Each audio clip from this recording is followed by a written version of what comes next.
अस्सलामु अलैकुम वरहमतुल्लाहि वबरकातुहू।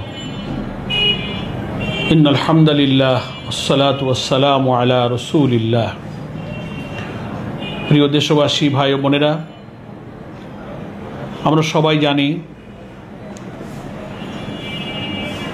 গাজা ও ফিলিস্তিনের নির্যাতিত মজলুম মুসলমানদের উপরে বর্বর মানবতার দুশ্মন ইহুদি ইসরায়েলের নির্মম গণহত্যা ও উপর্যুপরি বিমান হামলার মাধ্যমে এক নারকীয় লোমহর্ষক ভয়াবহতম ঘটনা সৃষ্টি করেছে। গাজার সমস্ত স্থাপনা এবং মানুষের বসতিগুলো মাটির সাথে মিশিয়ে দিয়েছে। সারা বিশ্ব তার প্রতিবাদে ফুঁসে উঠেছে। দুনিয়ার দেশে দেশে সমস্ত মুসলিমরা বিক্ষুব্ধ হয়ে উঠেছে। গাজার শিশু, নারী, পুরুষ নির্বিশেষে তাদের আহাজারি এবং ইতিহাসের বর্বরতম নিষ্ঠুর নির্যাতনের শিকার হয়ে তাদের চিৎকার, তাদের চোখের পানি আল্লাহর আরশ পর্যন্ত পৌঁছে গিয়েছে। কিন্তু বর্বর মানবতার দুশ্মন ইহুদিদের সেই হামলা, গণহত্যা থেকে তারা নিবৃত হয়নি। এই নিন্দনীয় ঘৃণ্য ঘটনার প্রতিবাদে প্যালেস্টাইন সলিডারিটি মুভমেন্টের উদ্যোগে আগামী 12 এপ্রিল শনিবার রাজধানী ঢাকার ঐতিহাসিক সরওয়ার্দী উদ্যানে বিকাল 3টায় মার্চ ফর গাজা আহ্বান করা হয়েছে।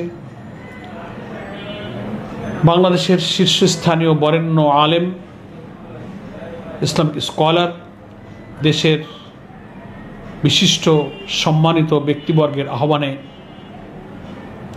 এই ঐতিহাসিক মার্চ ফর গাজা সফল করার জন্য দেশব্যাপী ব্যাপক উৎসাহ উদ্দীপনা তৈরি হয়েছে। আমি এই কর্মসূচি সফল করার জন্য দেশবাসীর প্রতি আহ্বান জানাচ্ছি। বিকাল 3টার পূর্বে ঐতিহাসিক সরওয়ার্দী উদ্যানে আপনারা রাজধানী ঢাকা সহ পার্শ্ববর্তী জেলা, শহর, মহানগর থেকে দলে দলে এই ঐতিহাসিক মার্চ ফর গাজায় আপনারা সামিল হবেন। সেজন্য আমি আপনাদের কাছে উদাত্ত আহ্বান জানাচ্ছি। ইনশাল্লাহ আমিও এই মার্চ ফর গাজাতে শরিক থাকবো ইনশাআল্লাহ।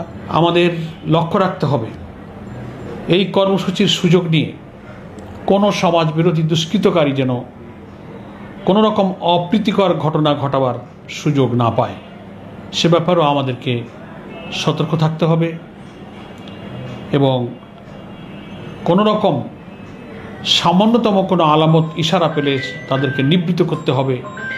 এটা ইসলাম নয়, এটা কোনো প্রতিবাদের ভাষা নয়, কোনো ধ্বংসাত্মক কাজের সাথে ইসলামের কোনো সম্পর্ক নেই। সম্মানিত দেশবাসী, আসুন মুসলিম উম্মার এই চরম দুঃসময় ঐতিহাসিক এই মার্চ ফর গাজাকে সফল করার জন্য আগামী 12 এপ্রিল শনিবার রাজধানীর সরওয়ার্দী উদ্যানে বিকাল 3টার পূর্বে আমরা দলে দলে সমবেত হয়ে এই সমাবেশকে, এই মার্চ ফর গাজাকে আমরা সফল করে তুলি। মহান আল্লাহ তাআলা মুসলিম উম্মার এই বিবেকের ক্রন্দন, এই দোয়া আল্লাহ তাআলা কবুল করুন। আমরা মজলুম নির্যাতিত মানুষের প্রতি সংহতি আর ইহুদিবাদী ইসরায়েলের এই ঘৃণ্য বর্বর হামলার তীব্র প্রতিবাদে এই মার্চ ফর গাজা সফল করার জন্য আবারও দেশবাসীকে আহ্বান জানাচ্ছি। মহান আল্লাহ তাআলা এই কর্মসূচিতে সকলকে শান্তিপূর্ণ সুশৃঙ্খলভাবে অংশগ্রহণ করার তৌফিক দান করুন। আমিন। অমা তৌফিকি ইল্লা বিল্লাহ। আসসালামু আলাইকুম ওয়া রাহমাতুল্লাহি ওয়া বারাকাতুহু।